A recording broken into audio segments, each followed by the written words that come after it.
Section 4.8, row space, column space, and null space. Example 1. Let's let A equal this matrix. What are the row and column vectors of A? Well, the first row is the first row vector. So that's just 2, 1, 0. Just the first row. And the second row vector, R2, is the second row, 3, minus 1, 4. As far as column vectors go, the first column vector is just the first column, 2, 3. Second column vector is the second column, 1, minus 1. And the third column vector is the third column, 0, 4. If A is an m by n matrix, then the subspace of Rn spanned by the row vectors of A is called the row space of A, and the subspace of Rn spanned by the column vectors of A is called the column space of A. The solution space of the homogeneous system of equations Ax equals 0, which is a subspace of Rn, is called the null space of A. So that's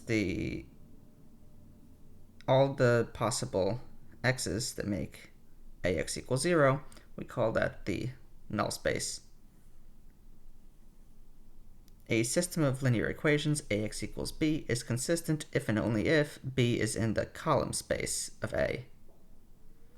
So let's take advantage of that theorem. How about we let Ax equal b be the linear system given below. Let's show that b is in the column space of A by expressing it as a linear combination of the column vectors of A. So what we'll do is we'll try to take this matrix over here and put it in reduced row echelon form. So let's adjoin it to B. So I'll write 1 minus 3 minus 2 minus 1, because I'll multiply the top row by minus 1 in order to get a leading 1. And then I will subtract it from this row to get a 0, and double it and subtract it from that row to get 0.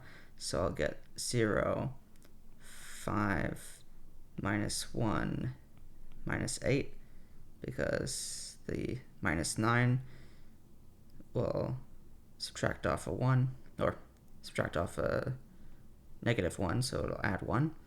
Get minus 8, and my last row becomes 0, 7, 2, minus 1. Okay, let's further reduce that. So I'll divide this by 5, so I can get a 1 over here, and I'll add multiples to get zeros over here. So I'll get 1, 0, minus 13 fifths, minus 29 fifths, 0, 1, minus 1 fifth, minus 8 fifths, and 0, 0, 17 fifths, and 51 fifths. Okay, let's keep going because we're almost there. The bottom row will divide by 17 fifths, and I'll get a 1, and then I'll just add multiples of that to these rows to cancel out these to get zeros. So I'll end up with 1, 0, 0, 2, 0, 1, 0, minus 1, and 0, 0, 1, 3. So that means that I have x1 equals 2, x2 equals minus 1, and x3 equals 3. So let's see. I'm gonna take some linear combination of column vectors of A and try to get this B out of it. So let's write the column vectors of A. We've got that minus 1, 1, 2, and we've got 3, 2, 1, and we've got 2, minus 3, minus 2. Those are column vectors. We want to take some suitable multiples of those to get to 1, minus 9, minus 3. But notice what we solved for over here are the x's that multiply by these column vectors to equal b. So these are precisely the coefficients that we need. So we'll just take 2 of this, minus 1 of this, plus 3 of this. And notice that'll actually work because minus 2, minus 3, plus 6 equals 1, and so on. So it kind of makes sense that a system of linear equations will be consistent if and only if B will be in the column space of A.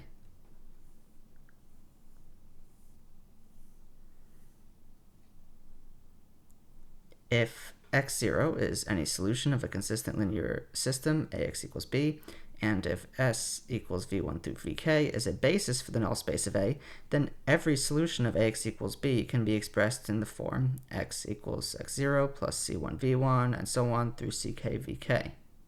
Conversely, for all choices of scalars c1 through ck, the vector x in this formula is a solution of ax equals b. So no matter what solution we have of the linear system ax equals b, if we take a basis for the null space, then we can write every possible solution in terms of that one solution we got and some linear combination of the basis vectors. To prove this, let x0 be any solution of ax equals b, and let w denote the null space of ax equals 0, and let x0 plus w be the set of all vectors that result by adding x0 to each vector in w. So then the vectors in x0 plus w are those that are expressible in the form x equals x0 plus some linear combination of the basis vectors. We're just taking x0 and just adding it to vectors in w, and the vectors in w can be expressed in terms of basis vectors. We have to show that if x is a vector in x0 plus w, then x is a solution of ax equals b. And conversely, that every solution of ax equals b is in the set x0 plus w. So let's assume first that x is a vector in x0 plus w. This implies that x is expressible in the form x equals x0 plus w, where ax equals 0 equals b, and aw equals 0. We have to have that ax0 equals b because that's what was our assumption to begin with. x0 was a solution of ax equals b, and we have to have aw equals 0 if we're looking at the null space. Remember, ax equals 0.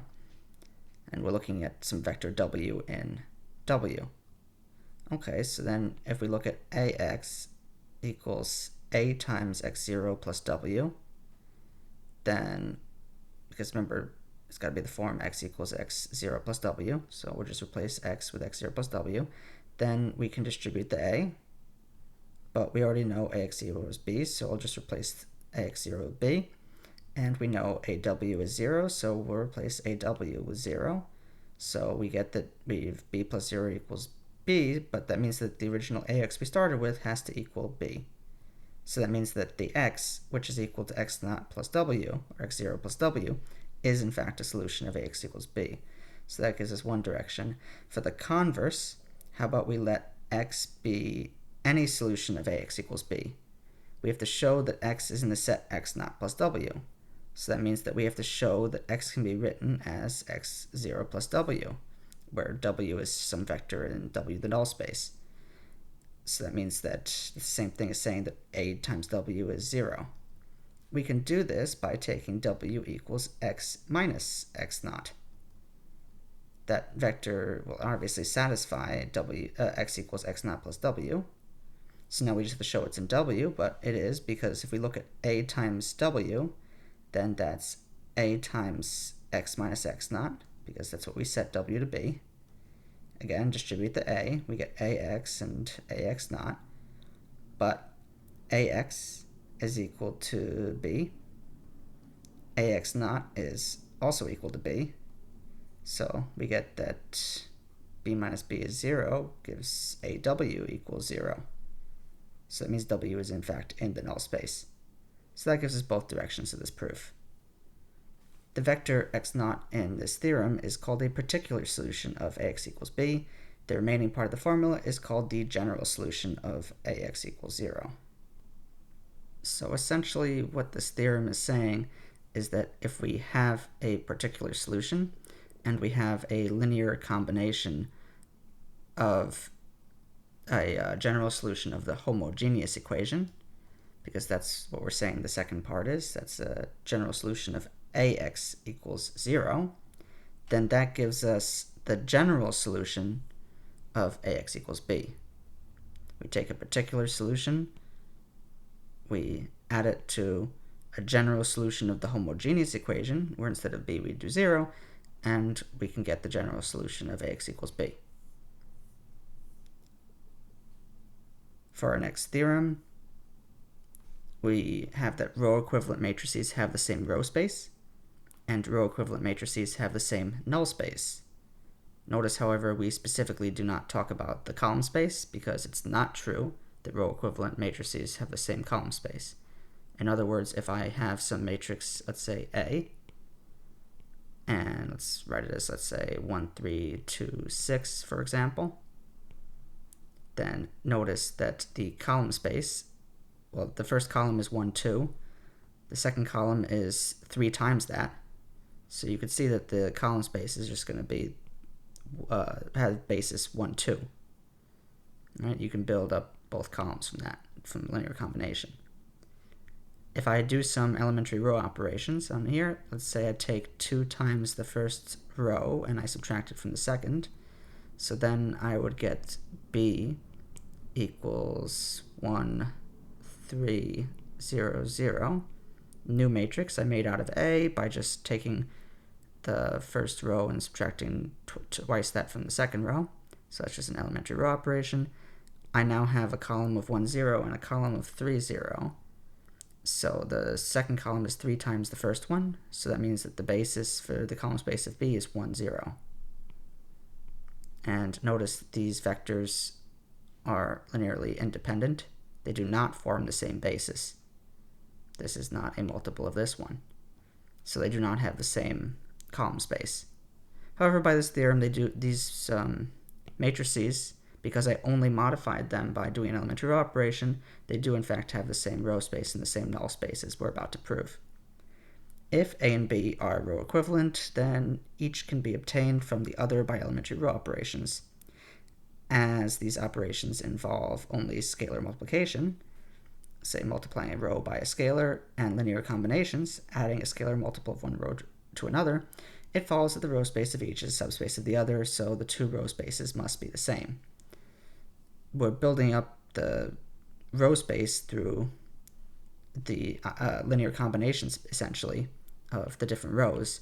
So when we do elementary row operations, all we're doing is new linear combinations, so it makes sense it's not going to change the basis. Let's talk about the null space now, though. For part B of this theorem, if A and B are row equivalent, then each can be obtained from the other by elementary row operations again, but elementary row operations do not change the solution set of a linear system, right? That's the whole point, is that we can keep doing elementary row operations to get into reduced row echelon form, and then we know what the solution is. So that means that the solution sets of ax equals 0 and bx equals 0, if we change from A to B for the elementary row operations, they must be the same, so that means that they must have the same null space.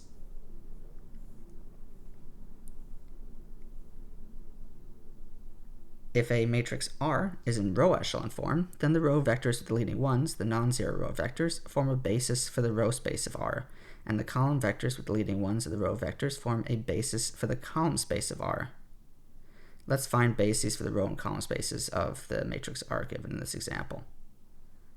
So all we have to do is write out the rows that have a leading 1. So here's 1, here's 1, here's 1. The last one has no leading 1, so we will omit it. So row 1, column vector, the row vector is 1 minus 2, 5, 0, 3.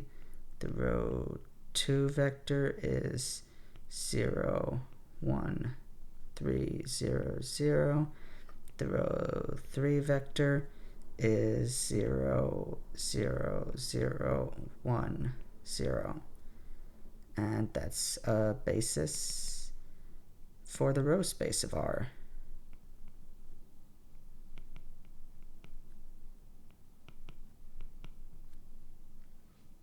Now for the column space, we need the columns that have leading 1s. So let's see, we've got this one has a leading 1, this one, and we'll skip this one because there's no leading 1. So this one. So there's only 3, even though there's 5 columns. So we'll have C1 is 1, 0, 0, 0. C2 is minus 2, 1, 0, 0. And our last column vector for the basis, I'm going to say it's C4 because I skipped C3. So C4 is 0, 0, 1, 0. And that's a basis for the column space of R.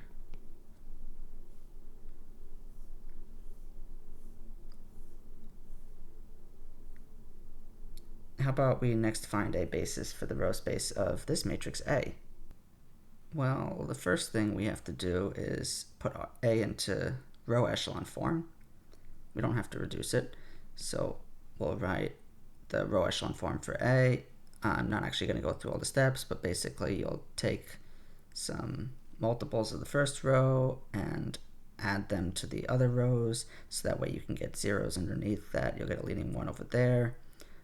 This all these will end up being 0, and then you'll get a leading 1 over here by dividing, and so on. You should end up with a row echelon form of 1 minus 3, 4 minus 2, 5, 4, 0, 0, 1, 3, minus 2, minus 6, 0, 0, 0, 0, 1, 5, and the last row is just all zeros.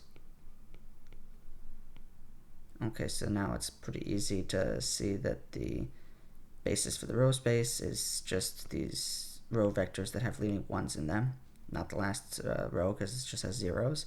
So that's row 1, which is 1 minus 3, 4 minus 2, 5, 4.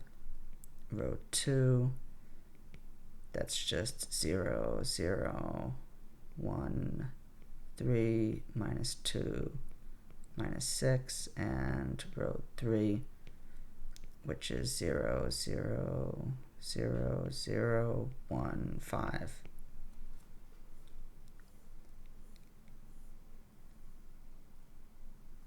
If A and B are row equivalent matrices, then a given set of column vectors of A is linearly independent if and only if the corresponding column vectors of B are linearly independent, and a given set of column vectors of A forms a basis for the column space of A if and only if the corresponding column vectors of B form a basis for the column space of A.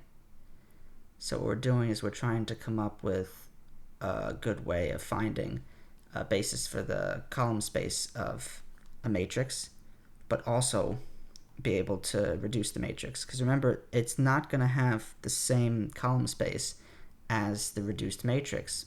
If we use elementary row operations, it'll change the column space, potentially. So we have to work a little bit more carefully. What we'll do is we'll take A and we'll reduce it the same way as we did in the last example. So we'll get 1 minus 3, 4, minus 2, 5, 4, 0, 0, 1, 3, minus 2, minus 6, 0, 0, 0, 0, 1, 5, and 0, 0, 0, 0, 0. So that's my row echelon form for A. So now I can get a basis for the column space of my row echelon form. That'll just be the C1, that first one. But I'm going to use C's for my original matrix A, so I'll call the columns for R prime. So I'll say C1 prime is the first column vector for R. So that's just 1, 0, 0, 0. Remember, I'm only looking for column vectors that have leading 1s in them. There's no leading 1 in that second one, so I'm going to skip it and go to column 3. So that's my second basis vector. So that's 4, 1, 0, 0. And then C5 prime, because remember I'm skipping, there's no leading 1 over there, will just be 5 minus 2, 1, 0. And that is a basis for the column space of my row echelon form R. So I need to be able to get to a basis for the column space of my original matrix. This theorem says that the column vectors correspond, so that means that the basis for the column space of A is just going to be formed of C1, C3, and C5, where those are my original column vectors. So I'll look at C1, so that must be 1, 2, 2, minus 1. And then because I skipped 2 in my row echelon form, I'll skip 2 in my original matrix, and I'll go straight to column 3. So that's 4, 9, 9, minus 4. And for C5, I'll get 5, 8, 9, minus 5. And that'll be a basis for the column space of A. So notice it is different than ours, but it is still possible to find out what it is based on ours.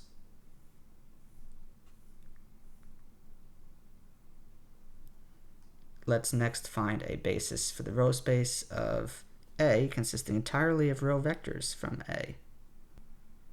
So we could put this in row echelon form and then figure out a basis for A, just like we did in example 4. However, if we do that, it will not consist entirely of row vectors of A. That basis will have different vectors in it that aren't the vectors of A. So it would be nice if we could use that theorem we just did, but that only applies to column vectors, and we're trying to do this for the row space with row vectors. So what we could do is we could transpose A so that the row vectors become column vectors, and then use that theorem. So how about we do that? We'll write A transpose as, let's see, the first row becomes the first column, so that's 1 minus 2, 0, 0, 3.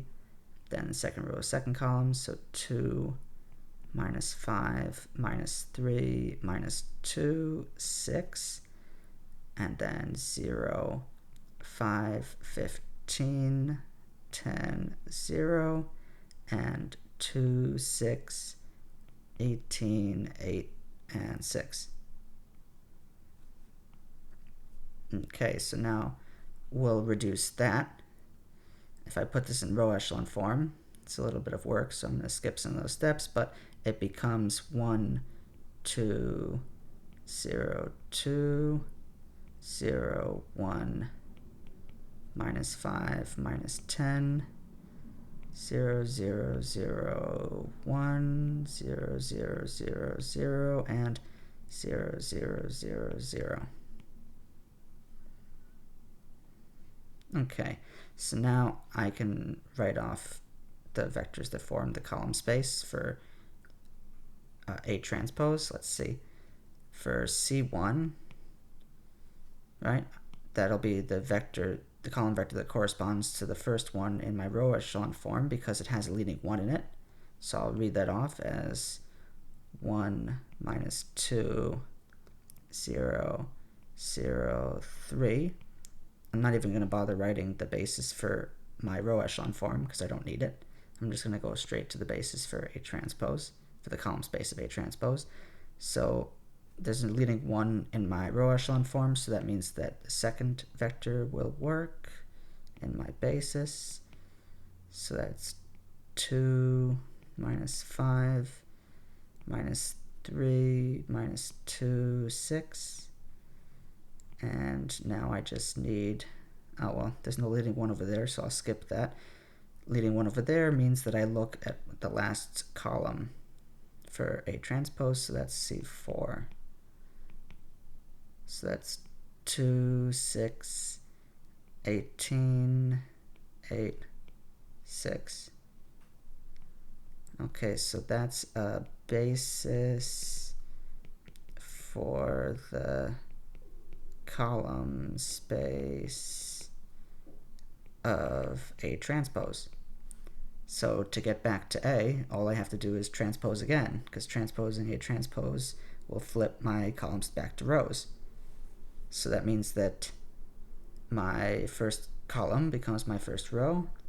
So I'll get row 1 is 1 minus 2, 0, 0, 3, as it was before.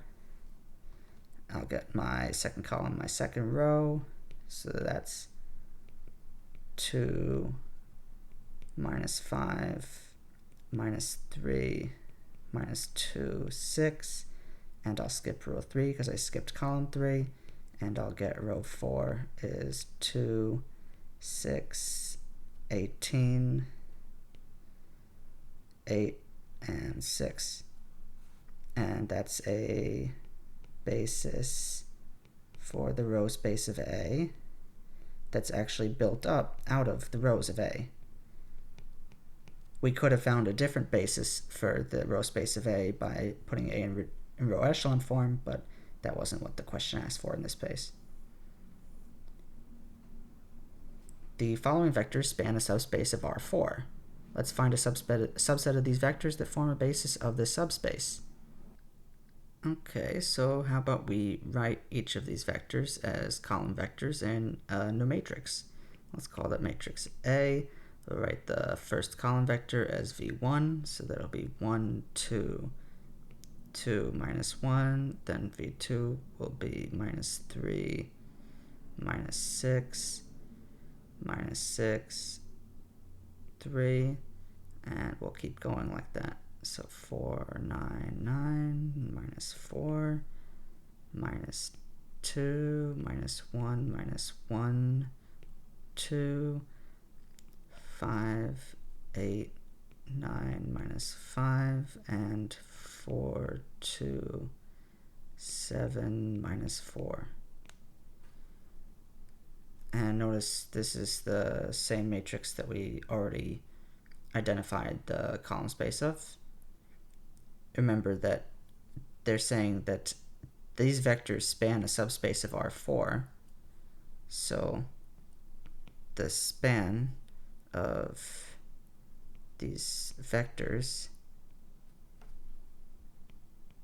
V1, V2, V3, V4, V5, and V6 span the column space of A.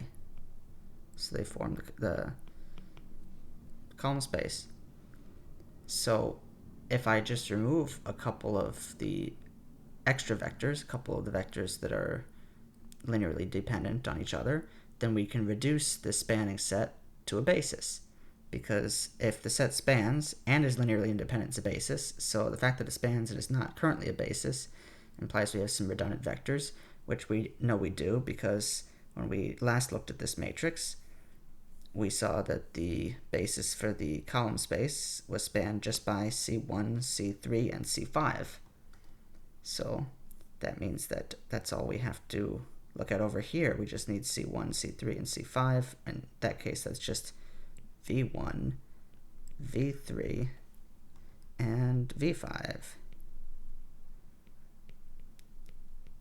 So that's what forms a basis for the span of V1, V2, V3, V4, V5, and V6.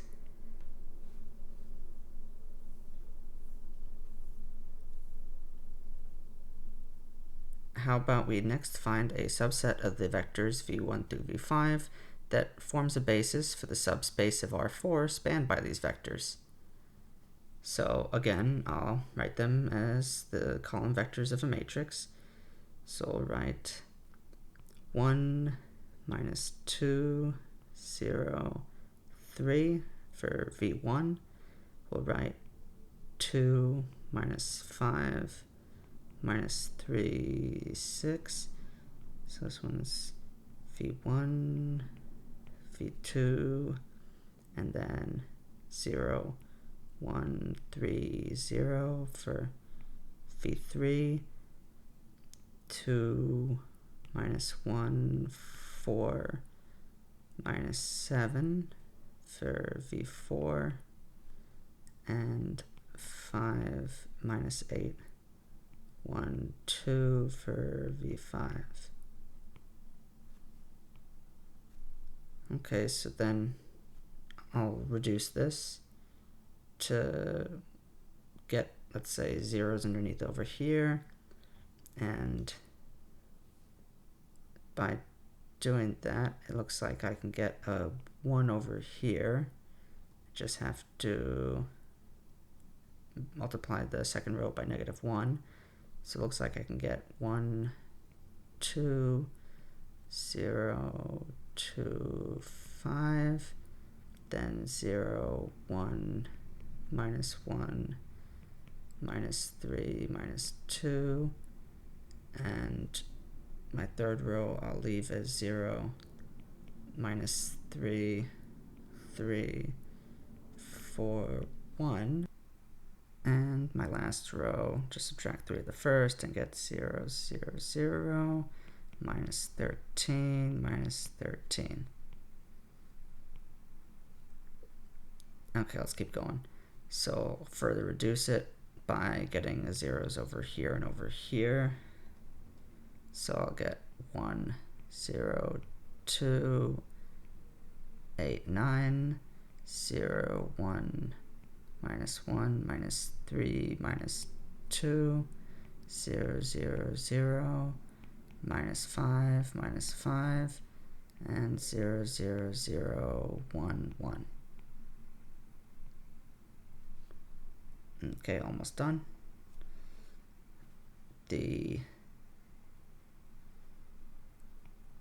This row and this row, looks like I can cancel one of them out. I'll just take the last row, move it to the third row, and then add 5 of it to the third row to make that row 0.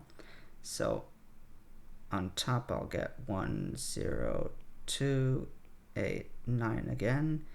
I'll get 0, 1, minus 1, minus 3, minus 2 again. But then my third row will be 0, 0, 0, 1, 1 from the fourth row, and my new fourth row will just be all zeros. Okay, so now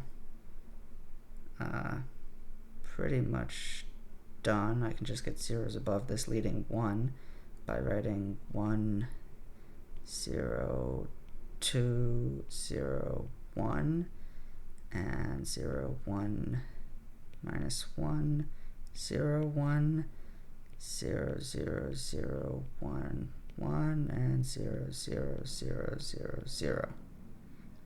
Okay, so then I'm going to call these new vectors W1, W2, W3, W4, and W5.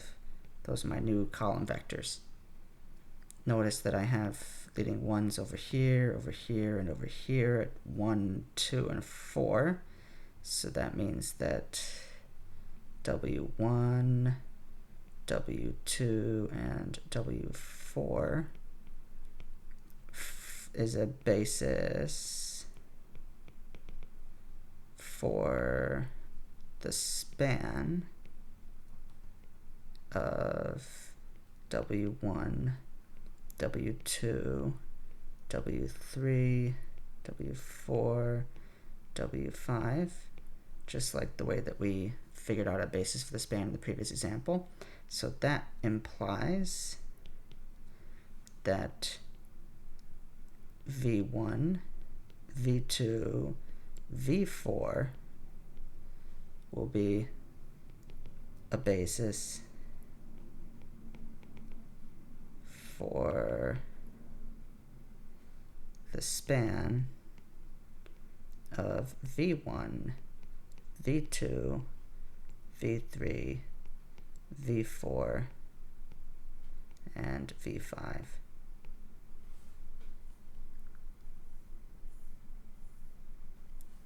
Let's express each vector not in the basis as a linear combination of the basis vectors. Okay, so we skipped W3 and we skipped W5, so those are the two we have to worry about. So let's write W3 as a linear combination of the other vectors in the basis, other column vectors, and W5. So let's see, W3, well, W3, it looks like we could just take 2 of W1 and we could subtract off 1 of W2, but then we get a 2 over here and a minus 1 over here, right? So it'd be 2 W1 minus W2. That's how we could build W3. And for W5, well, I just have 1, 1, 1. So I guess we could just take this one plus this one plus this one. 1, 2, and 4. So let's do that.